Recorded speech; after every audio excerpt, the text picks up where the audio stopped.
If you are not subscribed to Willie D's channel, then you would not be aware probably of the story that I'm bringing to you right now, because this is actually how I found out about this story. But one of my subscribers actually tagged me in this particular posting. Now you're looking at this picture and you're like, what's going on? Like this cop, and he's a cop, that is like look like he's being helped out. It's like, okay, was he in an accident or anything like that and he needed some assistance? Because if you look at the picture and look at the seat and on the floor on the passenger side, there's glass there, so something did happen to cause the glass to shatter and splatter everywhere. But no, he was not in an accident, at least not one that could have been caused by him. By somebody else. So this person's name is Nathan Meier, and the reason why he's being assisted like this is because he was in a car accident in the police cruiser, might I add, drunk.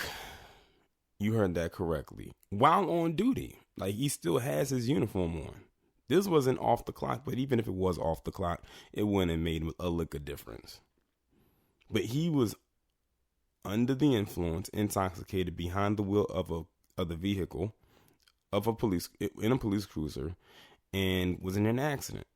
And guess what? Surprise, surprise, he wasn't fired. I know, so shocking, isn't it?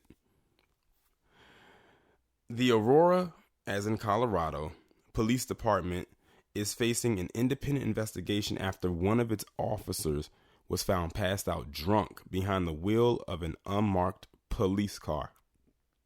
Former U.S. Attorney John Walsh is set to lead the investigation, and whatever he finds will be made public.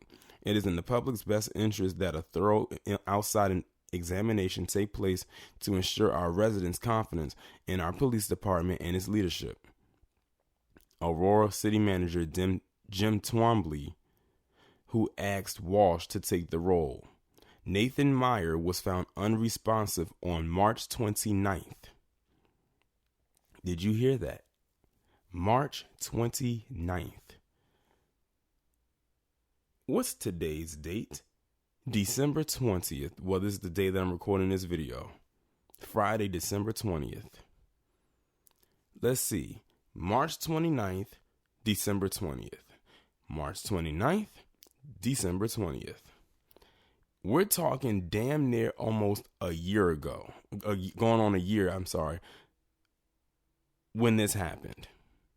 This didn't just happen this week. Or last week, hell, even last month. It happened at the beginning of the year. And they're just now being exposed for this. I wonder what they were going to try to cover up, even though it's blatantly obvious. It says, several officers who were on the scene and they smelled alcohol on him. No kidding. He was taken to a nearby hospital, although he was demoted and was given an unpaid suspension. Meier was allowed to keep his job. I wonder why. The department was accused of giving Meier preferential treatment. There was no DUI investigation or charge against him. The Aurora Police Department explained why they decided to forego a DUI investigation in this instance. Due to an inability to exclude a medical condition and absent confirmatory information, a DUI investigation was not conducted, Aurora Police said. No blood test was done since there was no felony committed and a blood draw could not be forced. That was their reasoning. So basically, because nothing under the guise of a felony occurred when they found his intoxicated ass, that's why they didn't charge him. Y'all, a lot of people love to believe that palm color privilege does not exist, and then you get Exhibit A through Z. Part 1, because there's so many Exhibit A through Z's out there, in so many parts. This guy was behind the wheel of a unmarked police car, passed out drunk. There's glass shattered right here. They had to help him out of the vehicle. And I'm not gonna lie, when I first saw the image, I'm thinking that he probably was on some kind of an opioid and overdose or something like that. But he was intoxicated. Either way, he had something in his system that made him physically impaired and mentally impaired, where he could not think or do for himself, and could have caused bodily harm to not only himself but to other people around him, and he would not have known. But they want to not charge him because it wasn't under the guise of a felony, and they kept that hidden for months.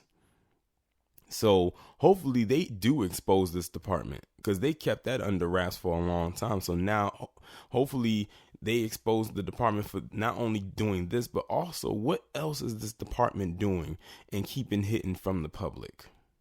Because if they'll hide and keep this under wraps for months, who knows what else they got going on in there that the public doesn't know about but deserves to know about.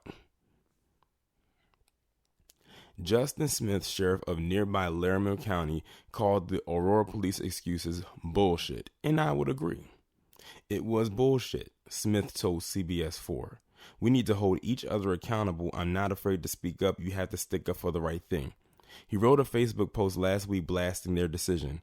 This kind of BS behavior by the officer and lack of accountability from the Aurora Police Department are inexcusable and are a slap in the face of the 14,000 brave, honorable peace officers across the state.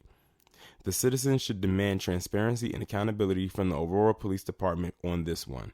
The citizens deserve to know exactly what happened, who failed to act, and what was or was not done to those involved in the incident. Well, I can answer that part for him. He says the citizens deserve to know exactly what happened. Well, we pretty much know a little bit of it. He was drunk and everything like that. And I don't know if he crashed into something or something crashed into him. But it looks like he probably crashed into something. Or maybe they had to punch out the glass to try to get him out of the vehicle. Although I don't see why they would, because they should have a key for that. It says who failed to act. The police department, and what was not done, that too is on the police department, because they didn't fire his ass, and they should have. Let this be anybody else, a regular citizen or a melanated cop. They would have been out on their ass when this happened, and we would have been known about this months ago. The fact that this happened in March and we're just now learning about it in December lets you know they were never going to say anything. If this picture did not surface, didn't come up, which means this picture had to have been taken back in March, we would have never known. And they would probably prefer that it had been that way. But like I said, if they will keep this under wraps, undercover, what else is that department hiding? I will talk to you in the next one.